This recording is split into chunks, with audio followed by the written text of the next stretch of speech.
Sobat Intipers, kembali lagi bersama saya Tiara Iskandar Pratiwi. Nah, kali ini kita lagi berada di kampus ITB.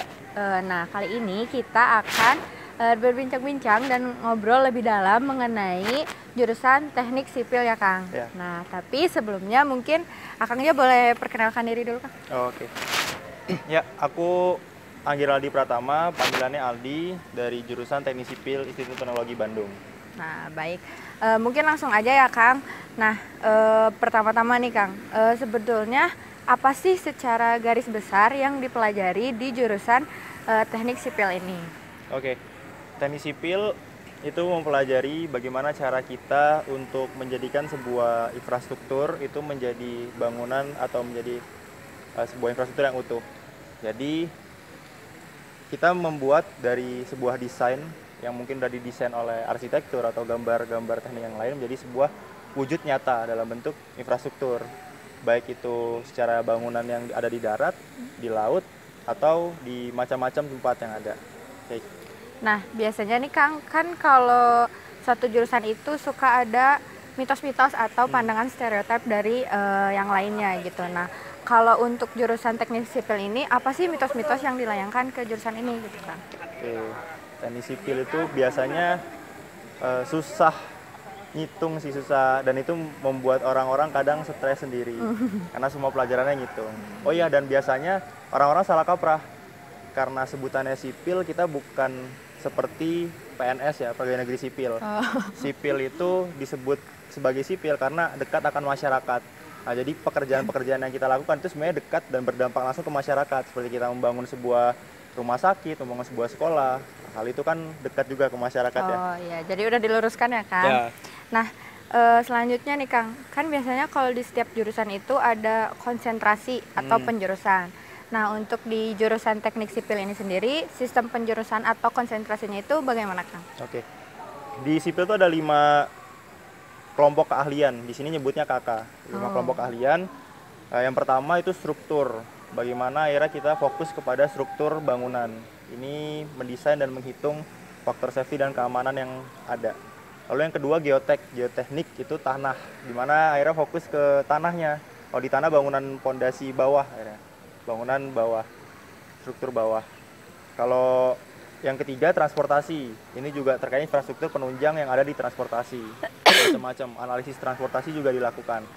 Lalu yang keempat ada air juga, bangunan-bangunan yang ada di air, entah itu bendungan, entah itu bangunan tepi pantai dan lain-lain. Yang terakhir itu ada manajemen konstruksi. Nah, itu bagaimana akhirnya kita memanajemen ketika kita melakukan konstruksi bangunan yang ada. Kayak gitu. Jadi ada 5 ya, Kang, Ada 5. kelompok keahliannya. Nah, selanjutnya nih, Kang. Kan kalau mahasiswa itu nggak lepas dari tugas-tugas nih ya, Kang. Nah, kalau di jurusan teknik sipil sendiri, tugasnya itu seperti apa aja sih, Kang? Oke. Kita di ITB sendiri udah banyak tugas-tugas yang dilaksanakan dengan software si pemodelan. Jadi belajar untuk akhirnya modelkan secara nyata, karena akhirnya software-software ini juga akan digunakan sangat relate lah ke dunia kerja yang ada. Nah, tugas-tugasnya nggak jauh dari merancang bangunan sih, merancang bangunan dengan perhitungan-perhitungan yang tepat yang ada di dalamnya. Juga ada analisisnya juga, ada analisis pemodelan dan lain-lain. Tugasnya seputar sebenarnya apa yang akan kita kerjakan sih sebagai engineer di bidang sipil, mendesain, menghitung, lalu merancang hingga gimana metode pelaksanaan yang tepat yang ada di situ. Gitu. Oh, seperti itu ya, Kang.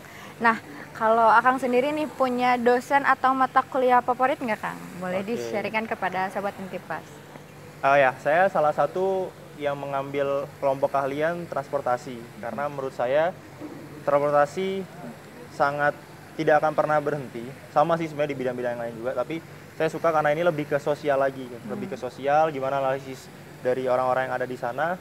Tapi kalau mata kuliah favorit justru berada di KK lain, yaitu struktur. Saya punya pengalaman yang berkesan lah. Dosennya yaitu Pak Indra Jati Sidi, dia dulu juga mantan Dirjen Pendidikan Menengah pada tahun 90-an.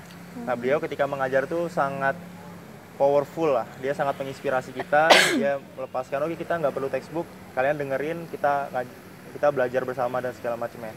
Nah, itu sangat berkesan sih akhirnya. Dan sampai sekarang walaupun bukan fokus ke struktur, itu jadi motivasi besar untuk akhirnya berada di bidang sipil ke depan. Baik. Nah Kang, maaf Kang, Akang semester berapa? Saya semester akhir lah. Oh, semester akhir. Berarti udah berapa tahun Kang di sini? Udah 4 tahun. Udah 4 tahun ya, insya Allah. Nah Kang, selama 4 tahun Akang belajar di teknik sipil ini, pastinya ada tantangan-tantangan dong yang harus dilalui gitu. Nah, mungkin Akang bisa sharing tantangan-tantangannya apa aja sih gitu? Oke, selama berkuliah, yang pertama tantangannya bagaimana kita bisa disiplin terhadap waktu. Karena gak hanya soal kuliah aja, tugas-tugas juga iya, lalu dan juga kegiatan-kegiatan lainnya. Apalagi di sipil banyak banget tugas yang workload-nya sebenarnya sangat berat untuk dikerjakan selama waktu seminggu misalnya. Tapi hal itu bukan tidak mungkin untuk kita kerjakan. Nah, intinya disiplin waktu yang menjadi tantangan besar. Bagaimana kita akhirnya tetap ya kalau istilah sekarang melepaskan rasa mager lah untuk akhirnya ada targetan yang bisa kita lakukan. Dan yang kedua, fokus, konsentrasi. Kalau bahasa kerennya mah istiqomah aja. Kalau misalnya di kuliah di sipil ini kalian ya udah tetap berjuang terus, nggak pernah putus asa, karena itu kuncinya yang bisa menyelamatkan sampai akhirnya bisa lulus nantinya. Gitu. Jadi tantangannya lebih ke diri sendiri ya Kang? Diri sendiri, benar. Ya. Tantangan diri sendiri.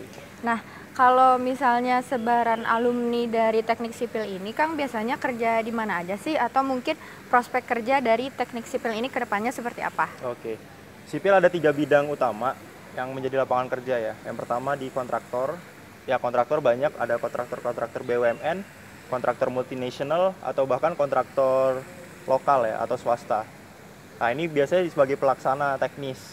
Lalu yang kedua itu konsultan, ini lebih ke perancangnya, bagaimana mendesain, bagaimana membuat suatu desain yang aman untuk akhirnya dilaksanakan oleh kontraktor. Nah konsultan ini juga banyak sebenarnya yang udah terkenal dan bisa bagus lah.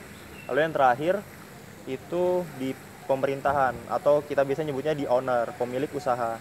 Nah biasanya ini banyak yang bisa relate sama sipil. Pertama bidang yang utama biasanya di Kementerian PUPR, atau Bappenas juga masuk, atau perhubungan juga karena ada transportasi. Nah antara 3 itu, kontraktor, konsultan, dan owner. Oh, siap Kang. Nah, mungkin Kang banyak dari Sobat Intipers ini yang pastinya pengen masuk jurusan teknik sipil, jurusan teknik sipil khususnya di ITB ini. Nah mungkin Akang bisa memberikan tips-tips kepada Sobat Intipers agar nanti bisa survive gitu Kang. Oke, bagi adik-adik semua yang pengen masuk ke teknik sipil ITB, yang pertama usaha semaksimal mungkin. Nggak ada yang nggak mungkin kok di dunia ini gitu. Emang di sipil basicnya kebanyakan matematika dan fisika sih. Tapi nggak menutup kemungkinan bagi orang-orang yang mungkin di luar jurusan itu emang tertarik ke sipil, silahkan. Kuncinya sebenarnya akhirnya balik lagi, jangan pernah menyerah sih, berjuang dari sekarang, mulai diidam-idamkan lah. Dulu saya selalu idam-idamkan, oh saya akan masuk ITB, saya akan masuk teknik sipil, itu menjadi tekad saya, selalu menjadi doa saya juga setiap hari.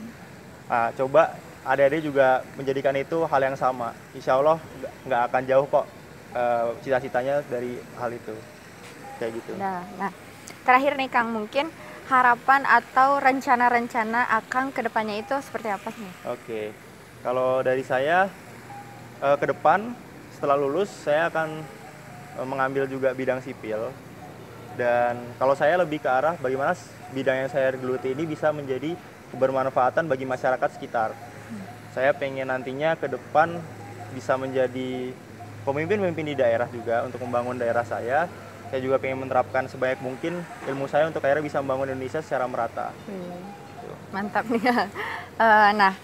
Mungkin segitu aja nih Sobat Intipers bincang-bincang kita kali ini bersama Kang Aldi ya. Yeah. Kang Aldi dari jurusan Teknik Sipil ITB. Nah, semoga apa yang kita obrolkan ini bermanfaat dan sampai jumpa.